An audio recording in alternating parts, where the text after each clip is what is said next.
Adesso noi passiamo la palla, thank you. Passiamo invece la palla a un'altra situazione, perché come vedete c'è anche un altro sottotitolo nello streaming. Prego, prego, prego, prego, prego Daniela, welcome. Grazie. Oh, ma vedi che io finalmente abbiamo anche finalmente sono in una situazione un po' più diciamo confortevole, perché ho il piacere di presentarvi Daniela e Alessandra, perché stiamo parlando di una situazione, una realtà nuovissima. Parleremo adesso ne parliamo di Closet, dico bene? Esatto, Closet è una mappa della maggioranza delle attività artigiane di San Salvario che abbiamo realizzato grazie all'idea di Alessandra Berardi, che è meglio conosciuta come Sassi.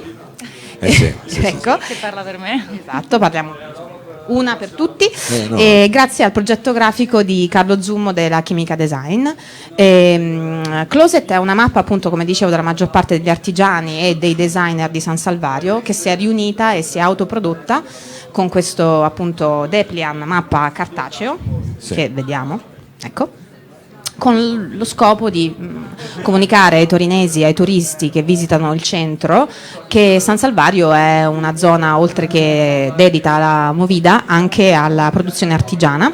È un opificio. È un opificio, esatto, un quartiere di botteghe, come lo chiamiamo noi, che produce direttamente in loco oppure attraverso piccoli laboratori torinesi, appunto per lanciare un'idea di moda più sostenibile rispetto a quella che è la fast fashion, che si trova invece magari in via Roma, dove sono tutti negozi, tutti uguali, tutti globalizzati. Posso esatto. dirlo io, lo voglio Puoi dire dirlo. io. Ti negozi che Ti autorizziamo. Stai qua a Torino, vai ad Hannover, trovi sempre quelle catene. Sempre Zara, Non che Promote. Hannover sia un posto brutto, No, per no, dire, è cioè. bellissimo tra l'altro, anche perché moltissimi di noi producono qui ma vendono anche all'estero, proprio Sì. con lo stesso scopo. In Closet ci sono anche dei negozi che in realtà non producono direttamente ma fanno ricerca e quindi cercano di offrire al cliente dei brand alternativi rispetto a quelli della grande distribuzione.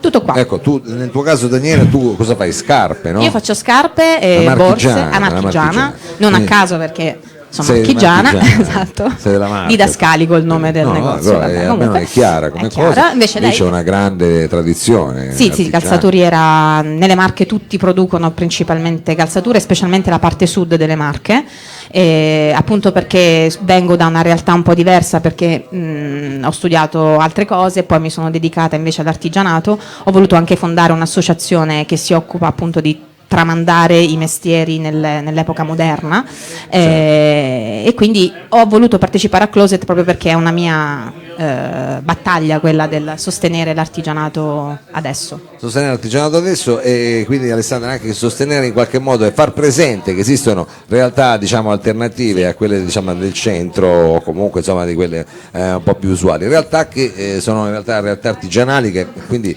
producono capiuni.